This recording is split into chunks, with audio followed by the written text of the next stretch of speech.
जब श्री गुरु नानक देव जी महाराज की आयु 9 वर्ष की हुई, तब यज्ञोपवीत संस्कार करने के लिए कालू जी ने कुल पुरोहित हरिदयाल जी को निमंत्रण दिया।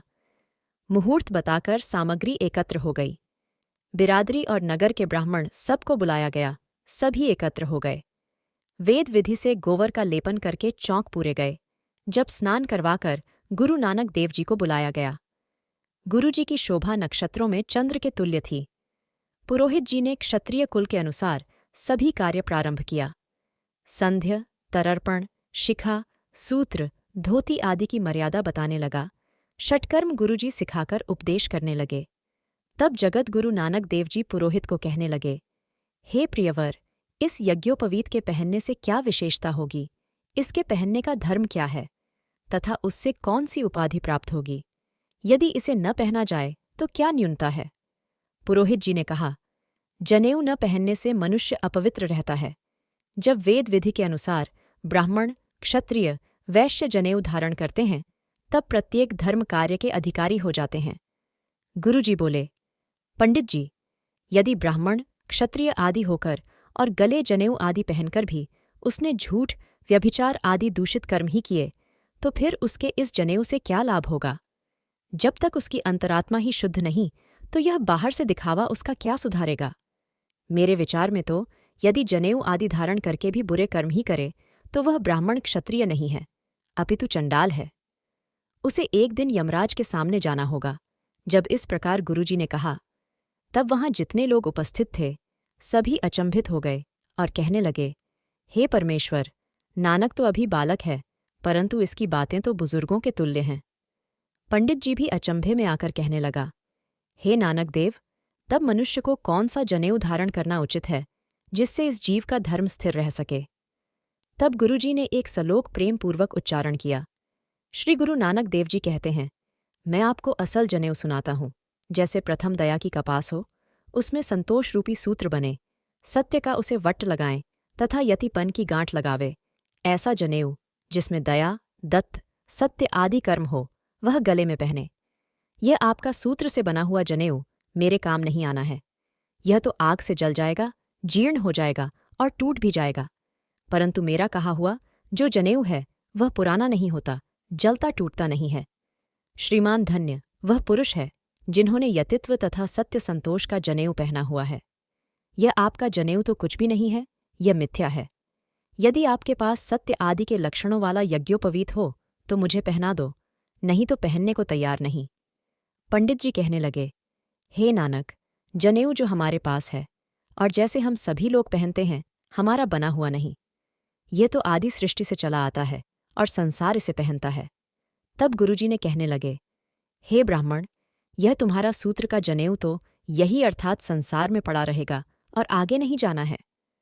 पंडित जी ने उत्तर दिया, यह जनेऊ तो सबसे पूर्व सनकादिक महर्षियों ने पहना था। तुम प्राचीन मर्यादा को क्यों मिटा रहे हो? उत्तर में श्री नानक देव जी ने सलोक उच्चारण किया। गुरु नानक देव जी कहते हैं, हे पंडित जी, जो कुछ आपने कहा है वह सब कुछ कोरी कल्पना मात्र है। स्वयं मनुष्य ने चौंका डाला और उसमें मनुष्यों को बैठाया। स्वयं ब्राह्मण को गुरु मान लिया, जनेऊ डाला और स्वयं उसे गुरु मान लिया। जब वह नकली जनेऊ वाला मर गया, तब जनेऊ भी जल गया। ब्राह्मणों को उचित है कि उसी जनेऊ की पुष्टि करे जो इस जीव के साथ जाने वाला है।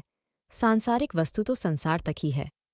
परमात्मा के दरबार में संसारी वस्तु का मूल्य कुछ नहीं है। परमात्मा के दरबार तक जाने वाली जितनी वस्तु है वह मनुष्य को अच्छी नहीं लगती।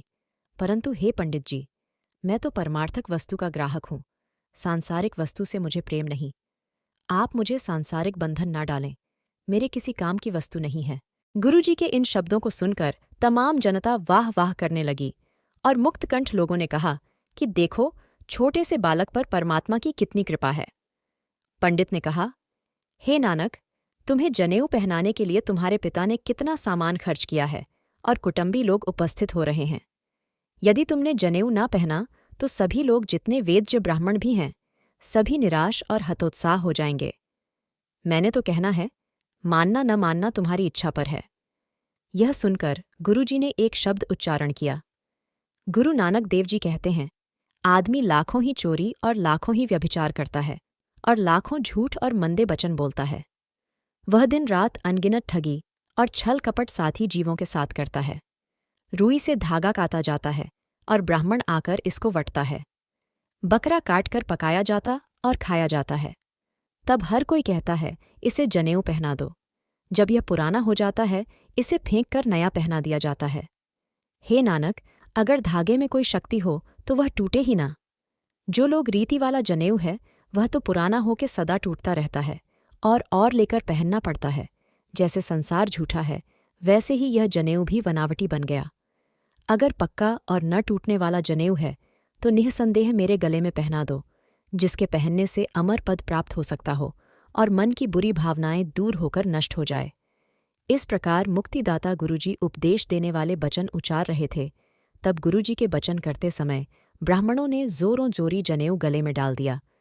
गुरुजी चुप हो गए, जिन्होंने ब्राह्मणों के पाखंडों का नाश किया था। जनेऊ पहनने पर सारा परिवार उसी पल ही खुश हो गया, क्योंकि उनके मन से घबराहट मिट गई थी। पंडित हरिदयाल को वचन सुनने की बहुत लालसा थी, इसीलिए पंडित ने गुरुजी से कहा, आपने श्रेष्ठ अमलों की बात कही है। शुद्ध हृदय वालों के लिए तो ठीक है। जो प्राणी संसार के बंधनों में बंधे हुए हैं, वे तो जात पात और धर्म के बंधनों को नहीं तोड़ सकते। इसलिए उस पवित्र जनेऊ के बारे में अपनी मत अनुसार वचन उच्चारण करके बताओ, जो न टूटने वाला और सदा ही साथ निभाने वाला है। गुरुजी यह बात सुनकर बंधनों को नाश करने वाली बाणी उच्चारण करते हुए बोले, नाम ऊपर टेक रखने से इज्जत मिलती है। करतार की सिफत शलागा ही सच्चा जनेऊ है। ऐसा पवित्र धागा प्रभु के दरबार में पहनाया जाता है और वह टूटता नहीं। जिस प्राणी ने ऐसा जनेऊ पहन लिया, वह प्राणी हर जगह भय मुक्त हो जाता है। वह जहाँ कहीं भी जाए आदर मान पाएगा, शोभा वाला जस छा जाएगा। वह जनेऊ टूटता नहीं और सदा संग ही रहता है। जिस किसी के भाग्य जागते हैं, वही कोई विरला इसको पहनता है। काम और क्रोध ने हमारा मन मैला किया हुआ है। जिन्होंने नाम का सिमरण करके मन को पवित्र कर लिया, उनके लिए ही यह जनेऊ योग्य है। ऐसे जनेऊ पहनने वाले लोग लाज से उलट हो जाते हैं। ऐसी शिक्षा सुनकर पंडित हरिदयाल ने उपदेश अच्छी तरह से हृदय में बिठा लिया। फिर आप धन्य हो कहते हुए कहा, आप अपनी दशा आप ही जानने वाले हो। आपकी महिमा को और कोई नहीं जान सकता। आपने एक पुरोहित के मन का अहंकार दूर कर दिया है। उसी पल कालूजी ने कहा, सारा भोजन तैयार हो गया है। फिर ब्रह्म भोज किया गया। कुल की रीत और मर्यादा भली प्रकार पूर्ण की गई। ब्राह्मणों को दक्षिणा दी गई और आशीर्वाद प्राप्त किया गया। ब्राह्मण और अन्य जो संबंधी मित्र वर्ग एकत्र हुए थे, प्रसन्न होकर गए। अगर वीडियो पसंद आई तो कृपया इसे लाइक, शेयर और सब्सक्राइब करें।